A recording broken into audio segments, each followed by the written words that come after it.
Mbunge wa jimbo la Gando Salim Omar Musa ametoa tuhuma zake na kusema kuwa natoa salamu kuwa sitaki kuzikwa kidutani, nizikwe Andaa Ambani.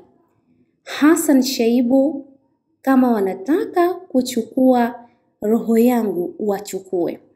Aliyasema hayo wakati akigawa laptop 150 zenye thamani ya milioni 100 kwa wanafunzi wanaosoma vyuo vya Zanzibar na Tanzania bara. Ameongeza kuwa yeye hatishiwi nyau wala haogopi kwa sababu yeye anaujua uganga na pia anaamini Mungu pekee. Ikumbukwe kuwa kwa madai yake mbunge wa jimbo la Ole Salim Omar kuwa watu hao ambao wana nia mbaya na lengo ni kumtoa uhai wake wanatumia kila njama za imani ya ushirikina, lakini imeshindikana. Mtazamaji wa Zantime, usisahau kushare, kulike, kucomment na kusubscribe.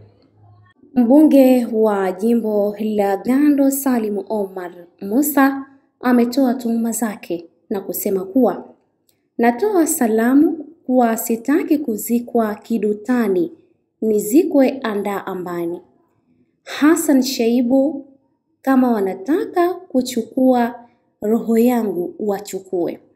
Aliyasema hayo wakati akigawa laptop 150 zenye thamani ya milioni 100 kwa wanafunzi wanaosoma vyuo vya Zanzibar na Tanzania bara.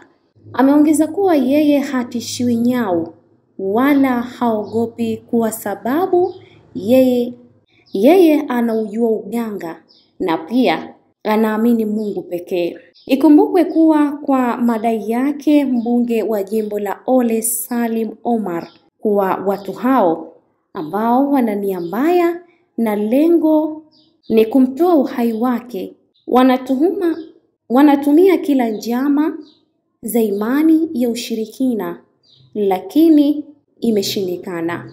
Mtazamaji wa Zantime, usisahau kushare, kulike, kucomment na kusubscribe.